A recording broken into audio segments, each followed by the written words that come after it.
We sent in the U.S. Marshals. Took 15 minutes, it was over.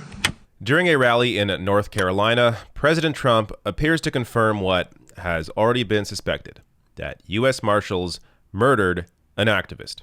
And now, the added wrinkle here is that maybe they were actually sent in by Trump himself.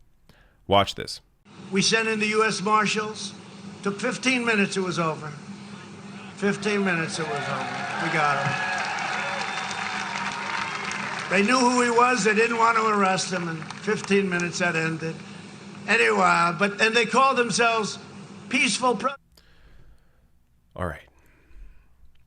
Right here, apart from Trump, the crowd is cheering on the fact that U.S. Marshals went in and murdered somebody who wasn't given a fair trial. I'll get to the details of the case in a second, as you may have no idea what he's talking about here. But he just admits it. We sent in the U.S. Marshals.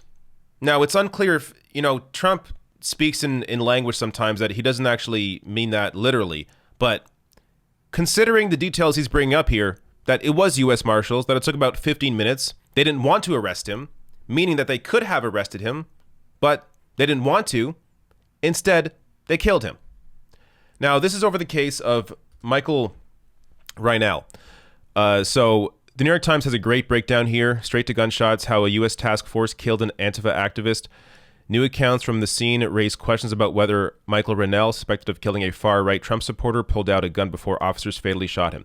Now, just to clarify on this point, he claimed that he was an anti-fascist. Him being called Antifa is just how everyone else is labeling him now, because he said Antifa is just anti-fascist. He's anti-fascist, and according to his account of what happened, Michael Reinoehl killed this far-right Trump supporter in self-defense. Now, still, regardless of those details, whether he did that or not, he wasn't given a fair trial. The U.S. Marshals went in and killed him, and the New York Times breaks down how that happened. I'll link to this below the video. You can watch their breakdown of it. I'll give you a quick rundown here using a couple of their images. So, Michael Reinoehl, once he was suspected of killing this far-right Trump supporter, recognized that his life was in danger. He went to his friend's house here, Nate, and apparently U.S. Marshals knew exactly where he was.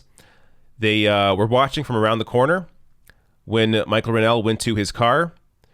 These U.S. Marshals sped around the corner, got out of their car immediately, and shot him. That is according to 4 witnesses that saw it happen. The U.S. Marshals say that Michael Reinoehl had a gun, and afterwards they found a gun on him. Just so happens. But according to the witnesses, he did not take out his gun.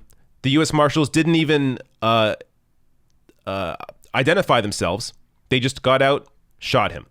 And he actually survived the initial shooting, was staggering down the sidewalk, and then another car with a U.S. Marshal came up, got out, killed him here. And there were about 30 shots fired altogether. They found bullet holes in fences, in people's homes, in bricks, all over the neighborhood.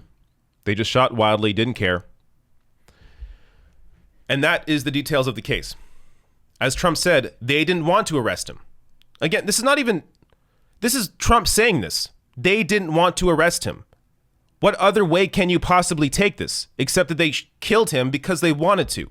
They could have arrested him, but they didn't. They killed him.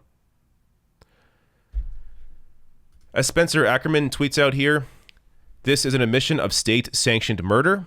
If there is no accountability, it will happen again. This is why I say Trump is a fascist. This is what fascists do. They killed somebody. He ordered, according to Trump, he sent them in. And to top it all off, just to end on this note, Amy Coney Barrett forgets right to protest as she fails to name 5 freedoms guaranteed by First Amendment.